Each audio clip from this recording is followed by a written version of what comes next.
All right, well, hello everyone and welcome to the Higher Education Equity Summit. My name is Dr. Crystal George Mwangi and I'm an Associate Professor of Higher Education at the University of Massachusetts Amherst. And super excited for today, co-host of this virtual summit along with Dr. Jonique Childs and Dr. Sangeeta Kamat, professors and colleagues of mine in the UMass Amherst College of Education.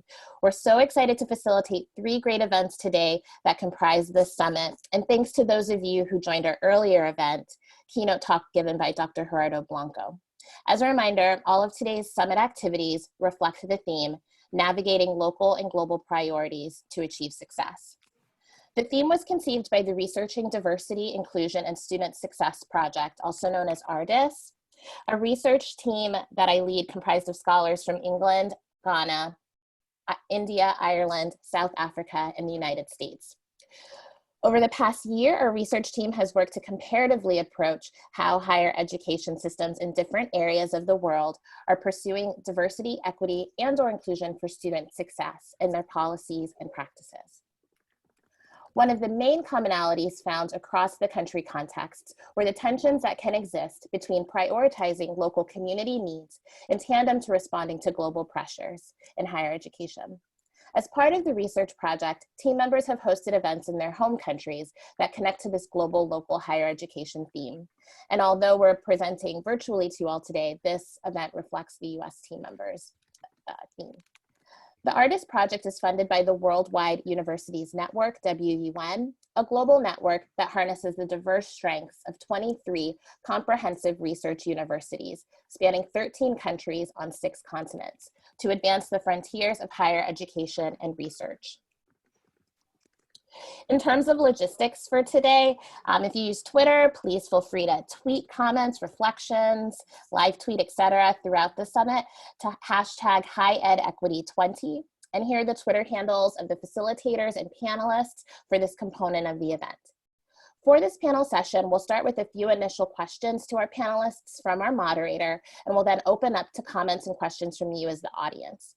Please use the Q&A button on your Zoom panel to pose questions to our panelists throughout, rather than the chat box. Additionally, this panel is being recorded and it will be made available to registrants soon after the event.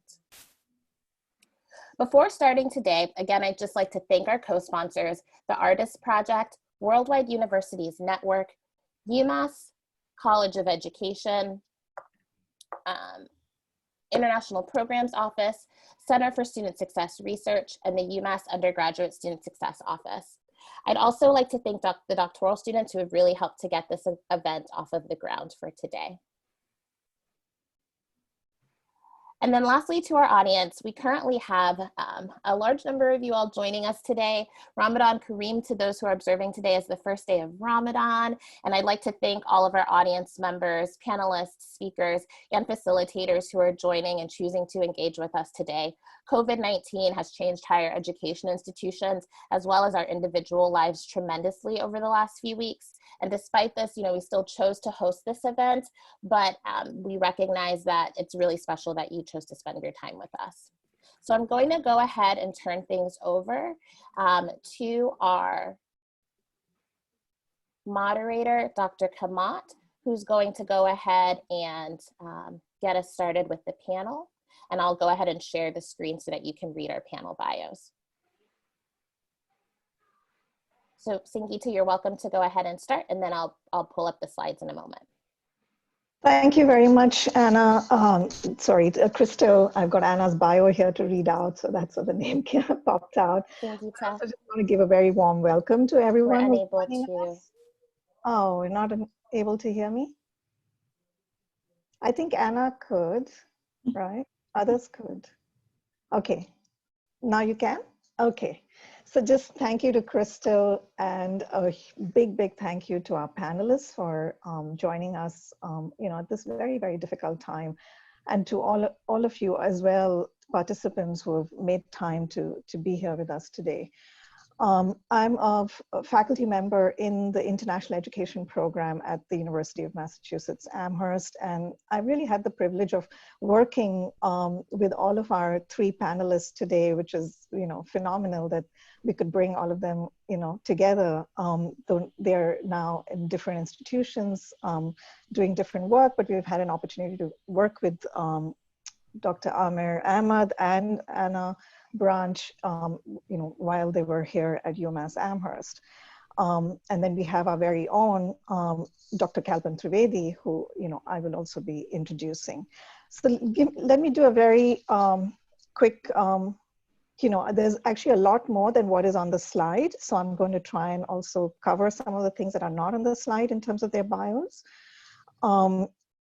Because I think that's, it's really valuable to sort of see, the sort of depth of the work that each of our panelists have done and are doing. So Dr. Amer Ahmed is an organizational strategist who helps institutions and leaders address diversity and inclusion, equity, and intercultural development. His approach is grounded in a commitment to inclusive excellence in organizations and communities. He brings his identity as the son of Indian Muslim immigrants and extensive years as an intercultural and diversity consultant as the sources of pivotal understanding of the depth of diversity and inclusion work. Throughout his career, Dr. Ahmed has worked with large organizations, higher education institutions, nonprofit agencies, schools, and community groups to create understanding and change among key constituents and institutional leaders. Dr. Ahmed incorporates deep theoretical knowledge of the field combined with a variety of methods, including storytelling, discourse on current events, and connections to art and music. He has published key opinion pieces and has been featured in media such as MSNBC, documentary film, and other national press outlets for his commentary and critical perspective on news and significant topics in society. Dr. Ahmed is the founder and CEO of AFA Diversity Consulting, a small sort of company that does consulting dedicated to enhancing the development of organizations through efforts around leadership, professional development, assessment, and strategic change. In addition to his consulting work, Dr. Ahmed serves as faculty at the Summer and Winter Institutes for Intercultural Communication and is a member of Speak Out, the Institute for Democratic Education. So welcome, Dr. Ahmed, and I'm going to now read the bio of Dr. Anna Branch. So Dr. Inobong Anna Branch is the Vice Chancellor of Diversity, Inclusion, and Community Engagement and a Professor of Sociology at Rutgers University, the New Brunswick campus. She provides strategic leadership to nurture and cultivate diversity and inclusion as key institutional values, strengthening the institutional commitment to its diverse community on and off campus. Prior to joining Rutgers University, Dr. Branch served as Associate Chancellor for Equity and Inclusion and the Chief Diversity Officer and Professor of Sociology at our very own UMass Amherst. Her significant accomplishments in that role included leading the integration of diversity throughout the campus strategic plan, executing the university's campus climate survey and developing a framework around that, and creating diversity infrastructure through climate advisors in executive areas and diversity officers in schools and colleges. Dr. Branch is a nationally recognized sociologist whose research on work and occupations explores the historical roots and contemporary underpinnings of racial and gender inequality. She is the co-author of the new book, Black in America, The Paradox of the Color Line, which just came out in 2020, and the editor of Pathways, Potholes, and Persistence of Women in Science, Reconsidering the Pipeline, which was published in 2016, and author of Opportunity Denied, Limiting Black Women to Devalued Work. So welcome, Anna, and we're very happy to have you on this panel. And last but not least, I want to introduce Dr. Kalpen Trivedi, who's here at UMass Amherst as he's our Associate Provost for International Programs at our institution. With over 15 years of experience in international higher education, Dr. Trivedi is responsible for the strategic and operational oversight of student mobility programs, university exchanges, and UMass faculty-led programming overseas, and also supports comprehensive internationalization across the campus. He oversees international travel safety and risk management, and also serves as Deputy Title IX Coordinator. Dr. Trivedi was educated in India and the UK and was trained as a literary scholar of the British Middle Ages. A regular contributor and presenter in various international education forums, he serves as the International Education Leadership Knowledge Community, a symposium and training lead for NAPSA, an association of international educators, as well as being a member of the NAPSA National Trainer Corps. Dr. Trivedi has also been the recent vice chair and is the current steering committee and member of the US Department of State's Overseas Security Advisory Council, Academia Working Group. In 2019, he was awarded a presidential fellowship at the Association of International Education Administration. Welcome, Kalpen. So, you can see just from their bios how sort of relevant actually right now their work. I can just imagine sort of how overwhelmed and how busy the three of you are. Especially I can imagine Dr. Anna Branch and Dr. Trivedi. I mean, right now is the moment when probably it's coming from all sides for y'all. And so really appreciate you making the time for this. And so what you have to share with us is going to be so valuable and so important. And we're really looking forward to having this discussion with you. And we sort of framed, about 2 or 3 questions to really sort of start us off in sort of trying to gather your thoughts and reflections on sort of, what success means in, for today, for instance, in the context of the COVID-19 pandemic. How has that sort of changed from how, success, was, the way in which you define success perhaps earlier? Do you think that it sort of, has changed in terms of how you're looking at higher education diversity goals and internationalization goals in this current context? And either of you can start off. There's no sort of real, we're not having any fixed order, and to just provide some of your thoughts and reflections. And we, there are another couple of questions that we'd like to follow up with. Yes. I'll get us started. Hopefully you'll hear me okay. Thanks so much for organizing, Crystal, Sangeeta, Jonique, my counterparts, and so glad to be on the panel with Kalpen and Amer. So for me, that's not the definition of success hasn't changed, but the metrics have. That to the extent that when we talk about success, when students were sitting in a classroom together, it hid the inequalities that shaped their daily lives in a way that the remote academic environment has really made visible.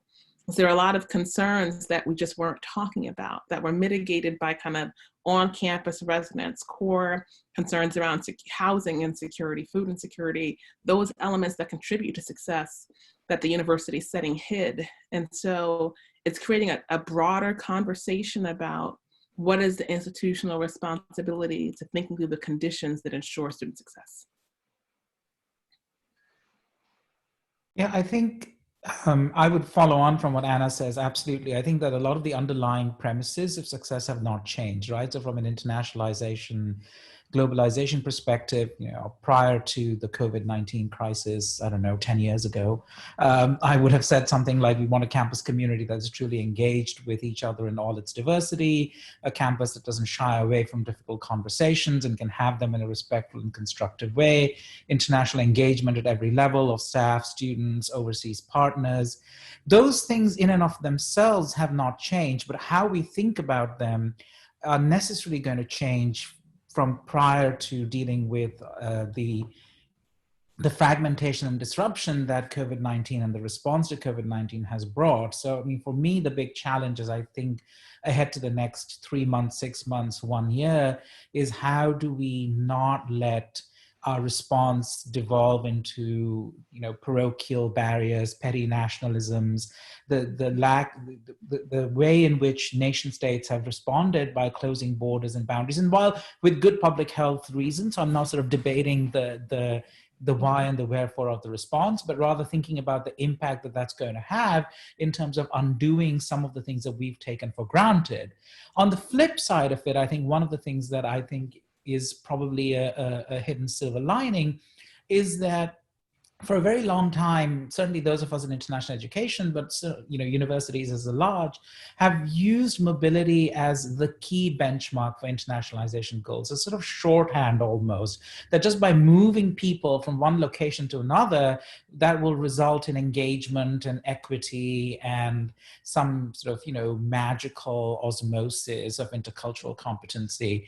And privileging mobility, therefore, has always meant privileging a small proportion of the population that has access to mobility. And I think that going forward, we're maybe going to be able to focus, or going to have to focus a little bit on some of the harder work of thinking about structures, attitudes, engagement, understanding. What can our campuses do to remain internationally engaged with each other, with our partners overseas, with our students, with our constituents overseas, maybe, as Anna was saying, people who cannot get here for whatever reason, continuing those dialogues and conversations, but in a way that thinks more about the impact and the outcome of those engagements rather than just moving people from point A to point B. Yeah, so I definitely concur with both of the other panelists in that it really hasn't fundamentally changed, but the execution and the circumstances and the context has shifted. And I think maybe I'll focus on the pedagogical side in terms of the deep inequities of remote learning, and that there's really no full way to dismantle those inequities, but really only to make our best attempts at mitigating it. And I think we're in a unique moment in which many faculty have been forced to have to shift into a different kind of teaching and learning context in which they may not know exactly what they're doing exactly, which actually opens up an opportunity to demonstrate some humility in the engaging of teaching and learning in our processes. And when we think about student-centered teaching and leveraging the identities and experiences and backgrounds of our students in the process of teaching and learning, a lot of that requires a level of humility as a faculty member of being willing to engage the not knowing, which has been a real barrier in our ability of creating an inclusive learning environment. And so I think the opportunity to say, hey, I'm still figuring some things out as well. And then compounded with the fact that really we have the ultimate case study right now that with this particular circumstance that connects to everybody's life and circumstance and experience, connects to every single discipline you can possibly think of. And it's an opportunity to connect the content with experience and leverage those experiences and those diverse perspectives and lenses for greater learning. And also thinking about very clearly a case study of the relationship between the local and global, that it's really inescapable in this particular circumstance.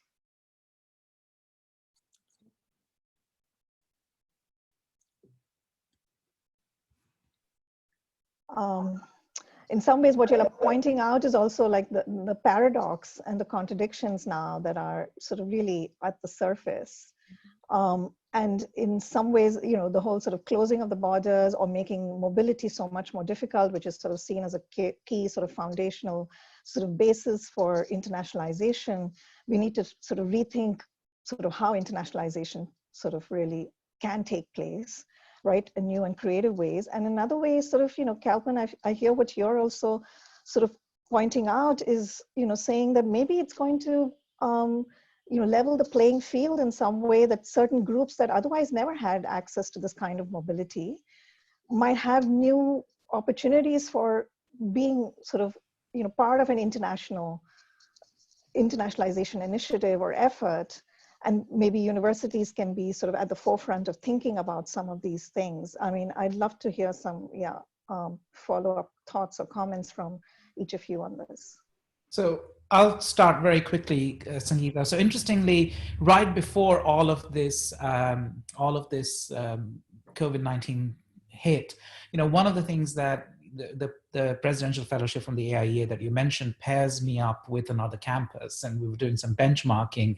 And University of California, Davis has been undertaking this amazing 1-year-long project now. It's a year in, and it's a multi-year project that they're calling Global Education for All. And they're trying to find ways in which students across the campus community can engage in local, international, global projects that would get them that international engagement and international competency without necessarily having to move people around as much, because recognizing that there are inequities built into the whole idea of international mobility in and of itself. And we had just begun to have that conversation on our campus of, okay, where can we start potentially within 1 or 2 colleges? And so I started the conversation with SBS, College of Social and Behavioral Sciences, to say, can we think about ways in which, for example, through the work that our Center for Community Engagement and Service Learning does in Springfield and Holyoke, can we work with our immigrant or refugee communities on campus or within the immediate vicinity of campus to say students can tie international, global experiences that are grounded in the local into their pathways, into their education, into their curricular and extracurricular ideas that manifests the idea of what does a global education actually mean without necessarily putting someone on a plane. And within the field of study abroad and international education, that conversation was also beginning to happen from a slightly different way as more and more of our students are interested in ideas around sustainability and climate change and global impact, that to what extent can we continue saying that internationalization necessarily means these large numbers of student populations moving back and forth across the world. So it's a difficult conversation, but I think COVID-19 is going to force us to have it in ways that we were not either willing to engage or we were hesitant to engage. Now we have to engage. Absolutely. If I can just add on to a bit of what you were saying, Kalpen, that I really appreciate. And you and I have had this conversation several times before, is how do we define explicitly the goals of internationalization, right? And you said before that part of it is that we gave primacy to mobility, right? And that mobility had some inherent inequality in it over time, right? The countries that students went to, the patterns that we saw were kind of a privilege of the kind of West, right? And there wasn't the level of travel, appreciation of countries in the global South in our typical mobility patterns. And so the underpinnings of what are the objective of global understanding, right? Appreciation, embracing, and deep engagement, right? Not just existing within an American community abroad, that if we're more explicit about, we can still achieve in this moment. And the other thing I think that the COVID-19 pandemic is helping us to be explicit about is, what do you lose when you lack a global understanding, right? The relational nature of all of our existence, right? That is foundational to the goal of international education.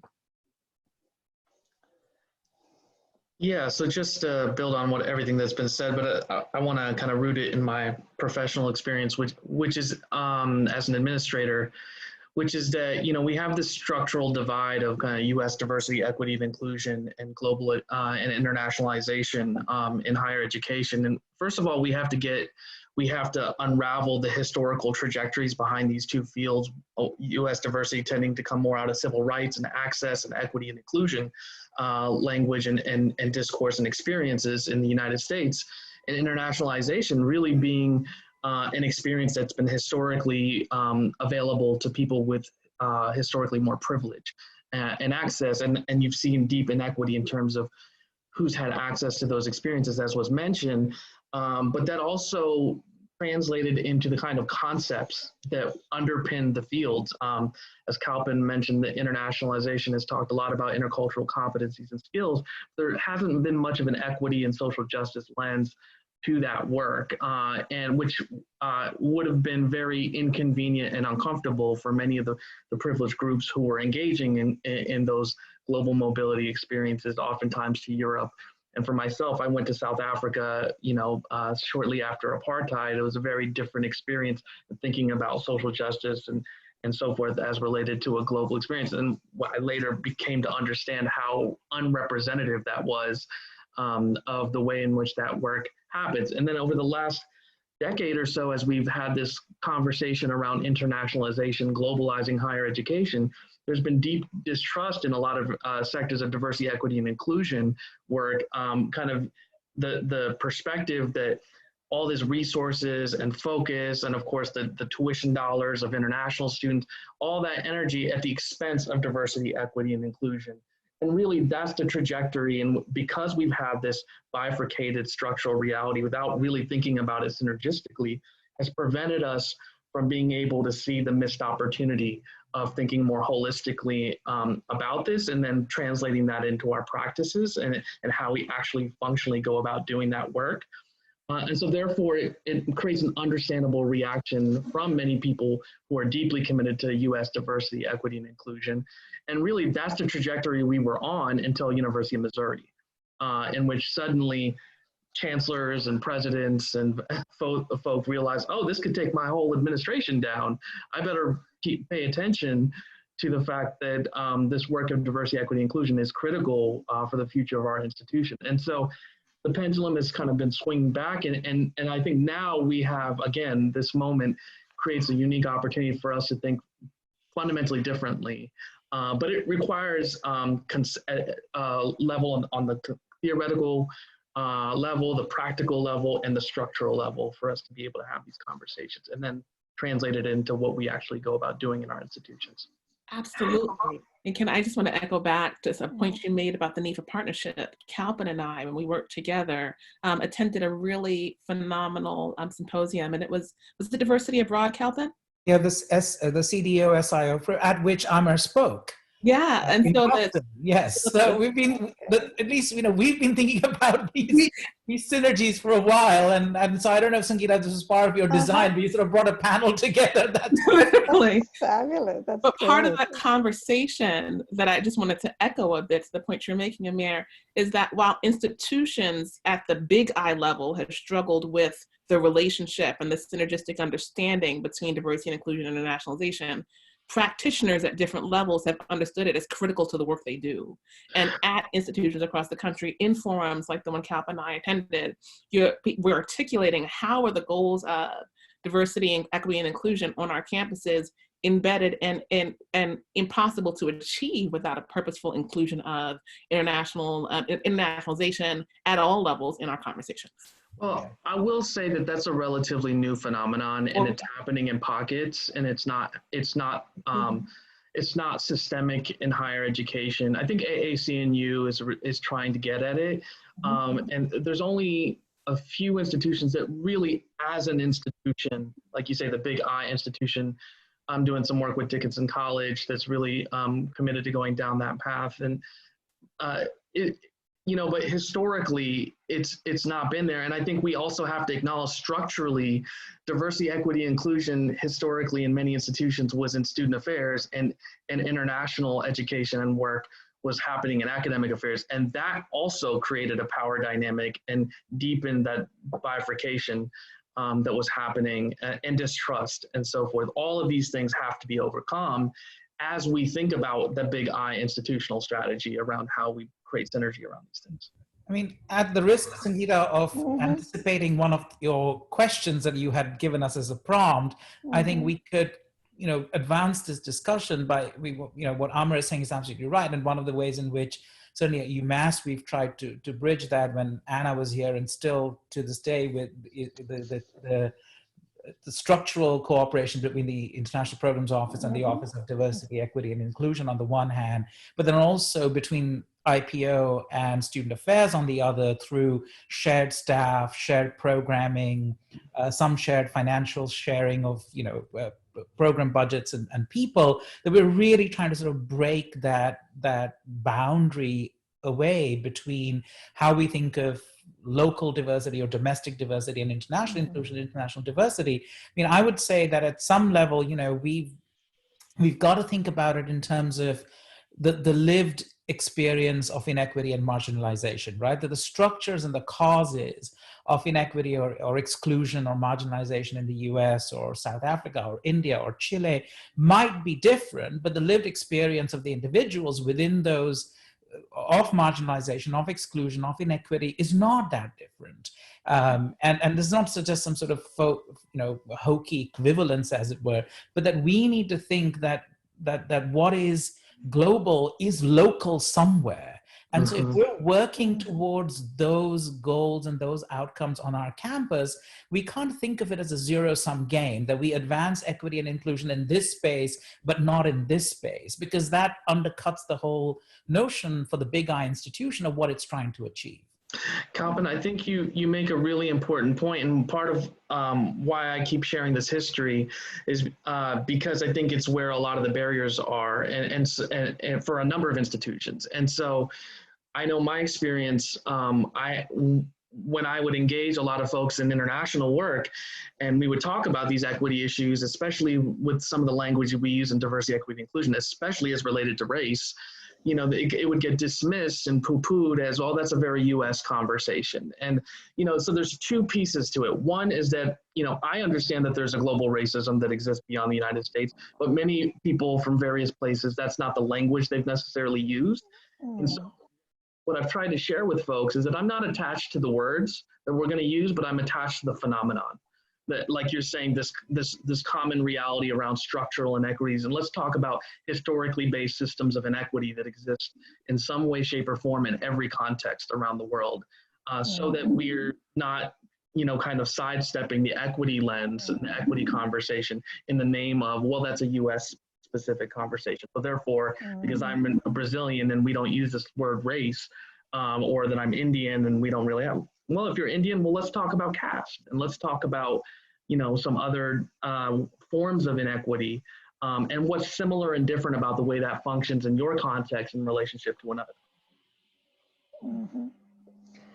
So, you're, if I may jump in here, I think, yes, very much, we had sort of the second question about looking at sort of, what are the tensions between sort of this whole serving one's sort of, equity, diversity concerns within the US and internationalization. And, being on a state university campus, one, often hears that, that these are sort of, goals that are sort of somewhat an intention with one another. Where do you put resources? No, we are supposed to serve the state and state population.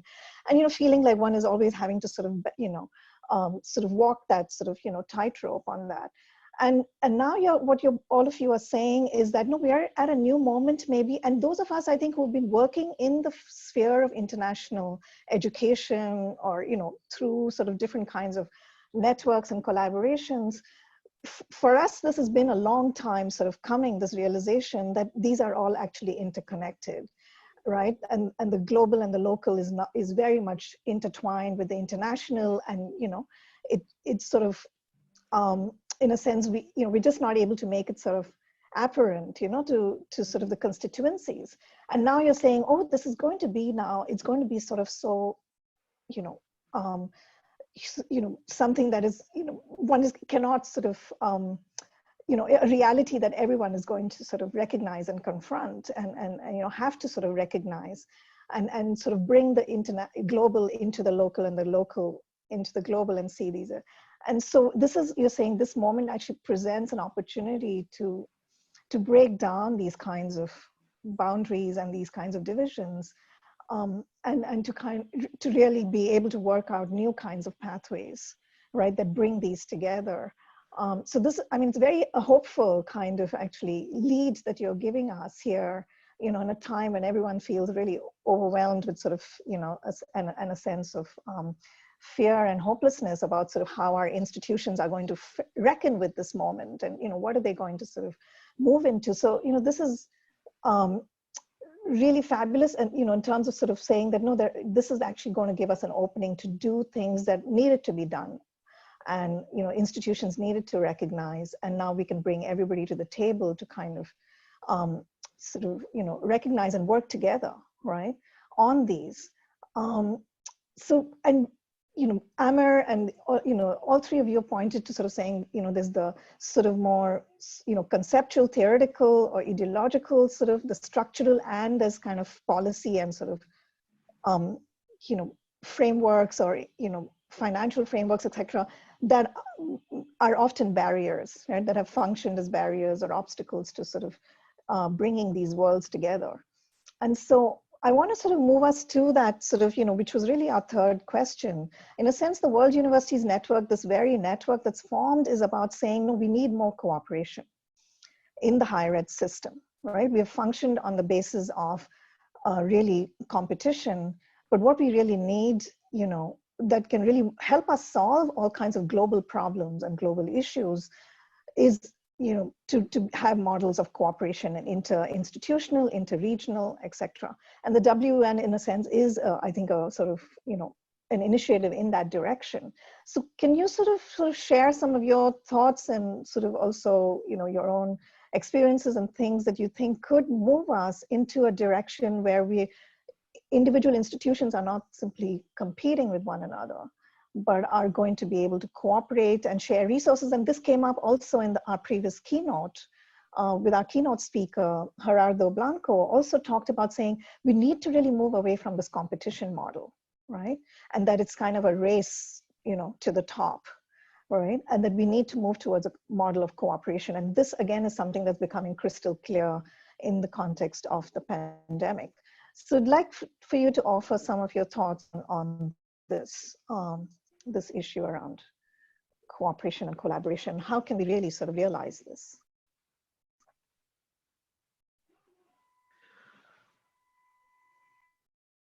Well, so I'll jump in on the WN point and use that as a way of maybe teeing up a couple of things that Amer and Anna might want to comment on. But having been involved on the administrative support side and representing UMass at WN meetings and so on, I will say that one of the things that we discuss a lot at the WN is what can we do as 23 universities that we cannot do as one university? Because again, to go back to Amer's point about global and local manifestations of the same thing, COVID-19 shows us that the global is local. The same groups of people are going to have the same sorts of problems within country structures, right? Who are the people on the front lines? Who are the hourly workers? Who are the marginalized, the unprotected laborers? What is the economic and social impact of COVID-19 going to be on them?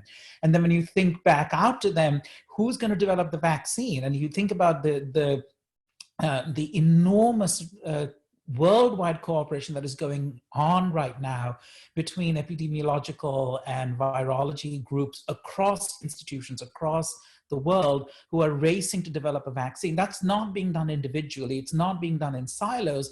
That's going to have to be shared across in terms of trials, data. You're not going to be able to hold on to this in some sort of proprietary way to get that article in Science anymore. I mean, yes, that will come, or that article in Nature. Yes, that will come. But what's going to have to come first is the solution.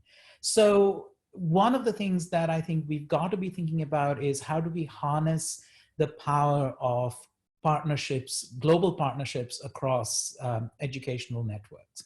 And not just in terms of lobbying and advocacy for governmental resources or transnational resources or Gates Foundation resources, but rather in terms of what are the very real solutions that we want to work on together, and what can organizations like WN do to further that research. I was pausing because my reflection on this question is much more somber, in the sense that I just was really pausing, like, where do I want to enter this? Because I think in particular organizations, it's true, higher education system, both nationally and globally, is organized in a competition model. I think about 5-10 years ago, when the number of international students were starting to plummet as China and India increased their graduate education capacity, and all of the stories in the US were like, oh my goodness, what's going to happen now that these, so we've never had a global education story that was truly premised on cooperation. It was premised on kind of a dominant central model. And what the reality of COVID-19 for higher education is shifting the business model as we know it. And so the challenge is we didn't actually have a baseline for cooperation in good times, right? Or at least semi-stable times. And in one where the model for how we do what we do is shifting, I'm not optimistic at our ability to craft it, but I do think that we do have models internally of partnership and collaboration in the ways that we approach types of students, but they're built on segmentation. And I kind of want to problematize the segmentation in the sense that we think about community college to four-year college pathways and HBCU, R1 partnership, like those kinds of, like we have those notions of collaboration, but they still in those relationships require a sense of primacy, right? And feeder institutions and, so those are some of the tensions I see that we actually haven't built kind of an equitable basis for cooperation and collaboration. Mm-hmm. Yeah, I want to go in a slightly different direction. Highlight Sangeeta's research and work to, build connections across U.S. higher education in India. And one of the things that I think is important, at least in terms of thinking about equity, okay, and the ways in which we spent a lot of time, energy, research, practical applications and efforts around equity in American higher education. And what we have not always been effective at is how do we translate that beyond the United States? How do we translate that cross-culturally and into other contexts? And Sangeeta's work was really, I think, important in trying to get folks in India to be thinking about how do we take some of these practices and this work that have been happening in the United States and think about that in another cultural and national context. But I also think that, to our keynote's point, there's these external political national factors, which I think directly impacted your work, Sangeeta, and you can always speak much more eloquently about it, about, what happens when the politics changes and suddenly there isn't a national interest in equity and access. And so therefore this beautiful resource of American higher education's work around equity and access and inclusion is no longer valued in that context. But, my hope is that, this, because the Kalpen's point about the fact that these realities exist everywhere in terms of the way in which COVID-19 is going to impact the most marginalized within any given society, that hopefully that lens that's been robustly cultivated here in the United States can be translated into opportunities for collaboration with higher educational institutions around the world. Thank you for that. It's a wonderful question, wonderful answer. So I just wanted to take us to Q&A portion of today's panel. So good afternoon, everyone. My name is Kat J. Stevens. I'm a second-year doctoral student at UMass Amherst in the higher education program. And we have a few questions that have been coming in for the panelists, and I just want to start reading those out. So we have the first question, which is from a PhD student in Kazakhstan. It reads, due to personal experiences of a person with a disability, I'm working on a project dedicated to the inclusion in higher ed, specifically with students with disabilities. Could you share your ideas on successes for university students with disabilities in the current COVID-19 time? Thank you.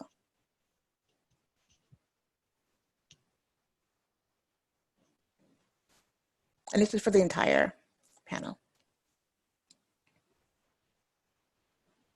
Or any one of you can comment, not everyone needs to, yeah. And there are a couple of other questions as well. I'll hop in. So one of the things that I think is really important, and aside from these times, but especially in these times, for most institutions, the speed with which we went remote meant that the time to put in place the kinds of accommodations that would have been most beneficial wasn't there. But the other thing that I heard from, and a lot of disability activists are making this point, that there were things that had been requested for a long time prior to COVID, and then that we thought we were unable to do that became possible as a result of COVID. So I think that this moment in time is creating some more access for some and less access for others, but it's a point in time for us all to be thoughtful. But with that, I think I want to say specifically in terms of what do students need to create more, to ensure access, is a greater understanding of disability, right? That in this, our best, I'm sorry, I live next to a train, so that's a train behind me. In the best of times, our understanding of student needs assumes a quote unquote student, right? That is not our real student in the best of times, right? And so the role and the need for students to kind of advocate and voice their needs, and for faculty, I'm talking to faculty specifically in this moment, to be responsive is essential. But that kind of the visibility around the need, and often that's done on person in campus through a request and so on, or a form. And so making sure that this moment doesn't silence and make some needs invisible, I think, is the most essential thing. Awesome. So if there's not another response, I can go into another question. They're coming in pretty rapidly. How do we create incentive structures that de-incentivize the privileging of the Western US epistemologies in global standards for quality and success, exported as a result of the process of internationalization, especially to non-Western institutions?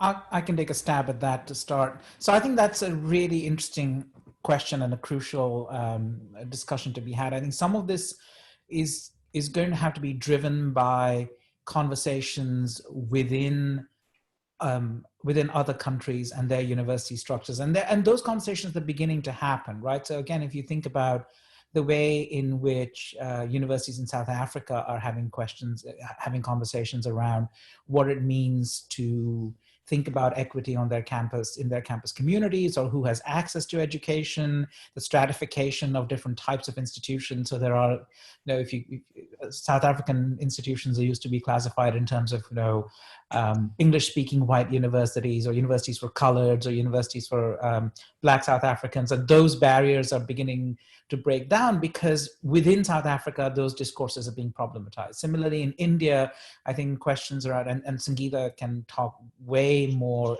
knowledgeably about this than I think any of us can, but the ways in which people are rethinking the whole idea of access and caste, and who, what universities are the elite universities.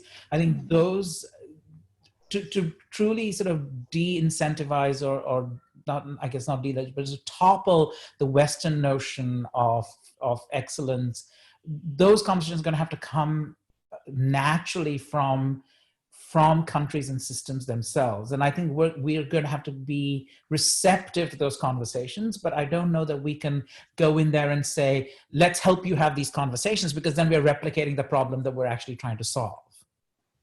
Yeah, I've been working with IFSA Butler, one of the largest study abroad providers in the U.S., and I did work with all their global staff all over the world, and it was amazing how many people who are engaged in global work in these various places had not spent much time reflecting on inequity issues in their own context.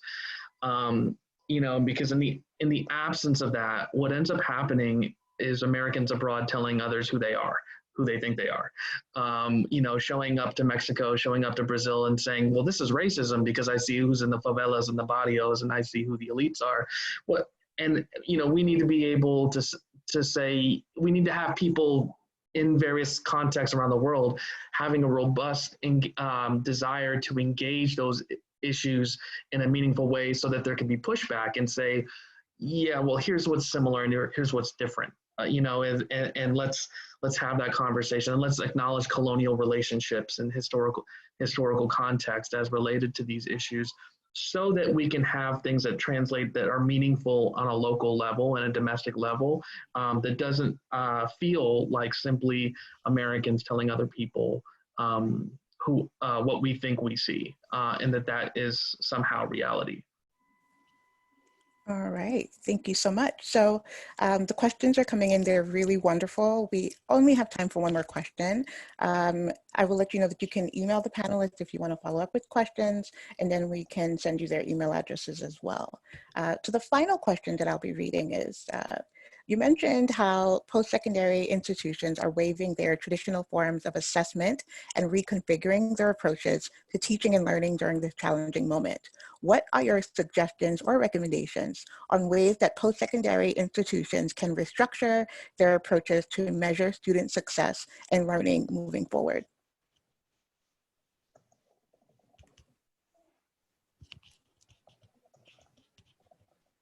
So there was a great piece that was talking about, if you're grading right now, you're grading privilege and not rich. You're grading access to computers. You're grading private study space. You're grading focus. You're grading kind of economic resources so that you don't have to work even at a challenging time.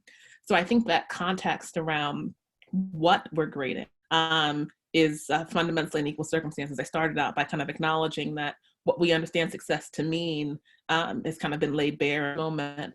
And so that's that kind of starting. Systems were ever equal, but at least we had some way to understand what they were in a way that this particular pandemic moment is highlighting as amazingly problematic. So that's just the piece I'd put on there to start that conversation with my peers. I think it's such a basic thing, but it's such a challenge in higher education is centering learning. I mean, just the need to center learning, the need for faculty to be able to backwards design their courses, starting from what they are wanting students to learn and enabling that learning rather than focused on regurgitation. And again, then those equity issues, like as Anna mentioned, just end up being exacerbated in that process. It really just comes down to who has the access to the resources to be able to engage in that inequitable process. This has been such a fabulous discussion. Thank you so much. Really fascinating, and you had so many, I think, really great insights and things that we need, to be thinking about more. And we're going to sort of actually summarize this discussion so we can generate a broader and more forward-looking dialogue. But right now we're going to have to sort of stop. I'm sorry, I know there were other questions as well. We're going to have to take a pause here. I just want to thank our fabulous panelists, and you were so wonderful in the ways in which you all sort of just connected and, sort of really had sort of a very rich discussion that you'll be able to sort of offer us today.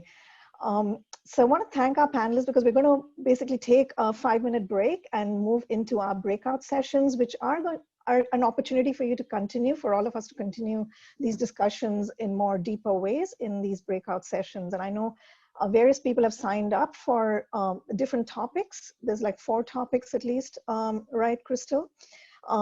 And so there'll be 4 breakouts sessions. And so, to take 5 minutes, take a bathroom break, get some coffee or whatever, and let's meet up again and maybe take some of these strands forward in those breakout sessions. So thank you all very much. And thank you again to our panelists.